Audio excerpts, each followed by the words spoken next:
wala kang alam. Tapos yung Jubilin Villarreal, kailan ka lang naman nakasama kila Brad doon?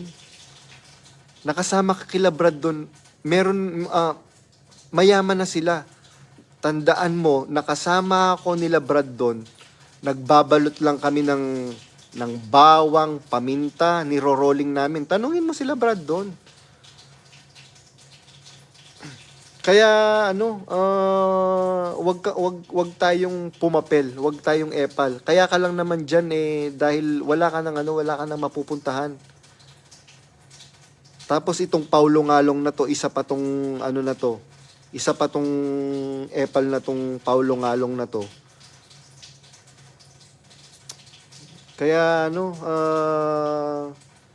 yun lang po mga kapatid, kung mahal po natin yung mga kaluluwa natin, kung mahal natin yung iglesia, kung mahal natin ang kapatiran, kung mahal natin ang kapatid na Daniel, sundin natin ang bilin ng kapatid na Eli Soriano. Ipagmalasakit natin ang kapatid na Daniel, sapagkat pagkamatay ni Brad Eli,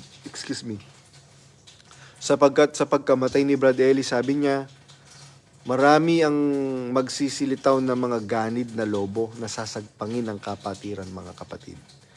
Kaya po, yun, para tuluyang mawala yung kamay na sumasakal kay kapatid na Daniel, tanggapin po natin kung ano man po ang sabihin niya, aminin niya na naging pagkakamali ng kapatid na Soriano. Kung gagawin po ng kapatid na Daniel yon, maaari po pwedeng manumbalik uli ang Diyos sa samahang ito. Pero hanggat nagsisinungaling ang kapatid na Daniel na sinasabi, edited yung mga picture ng mga alak sa Brazil, ayaw po ng Diyos yun. Hindi babalik ang Diyos sa MCGI. Kaya kung ano man po ang mga naging pagkakamali ng kapatid na Eli Soriano, tanggapin po natin kung ipapaalam po ng kapatid na Daniel ng may buong pananampalataya, mga kapatid. Yun lamang po.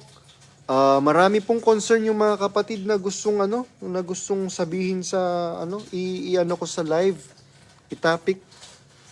Merong kaninang nagsabi sa akin, yun lang nag-register sa isip ko, napakadami kasi nung pakiusap niya. Brad Badong, baka naman pwede mong ipasadahan sa live mo yung range ng pagkakatipon. Kasi po nagtatrabaho po kami. Hindi naman po totoo naman po Brad Daniel, sana bigyan niyo po ng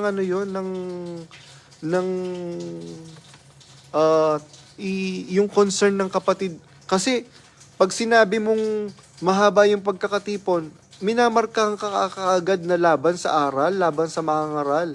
Hindi ba po pwede na meron tayong kani-kanyang buhay. Hindi kasi ako personally nagtatrabaho ako. Tong kapatid na kasama ko nagtatrabaho. Yung kasing royal family, dumadalo hindi naman sa lokal, dumadalo nakahiga. Pasinungalingan nyo po ngayon yan. Hindi ba totoo na nakahiga yung iba na sa royal family habang dumadalo? Ayoko pong magbanggit ng pangalan kasi hindi naman fair po yun para sa kanila. Kahit unfair yung ginawa nila sa akin na sinisiraan ako, wala akong kalaban-laban. Tapos sasabihin ng iba sa akin, bakit ka nagla-live-live? Ayan. Yung pong sulat ko, yung chat ko, direct chat kay Brad Daniel, dated pa yan. Pinost ko na. Ang tagal na po niyan, di po ba? Dated November 21, 2023. I kept my mouth shut. Tiniis ko lahat ng mga naririnig kong hindi maganda.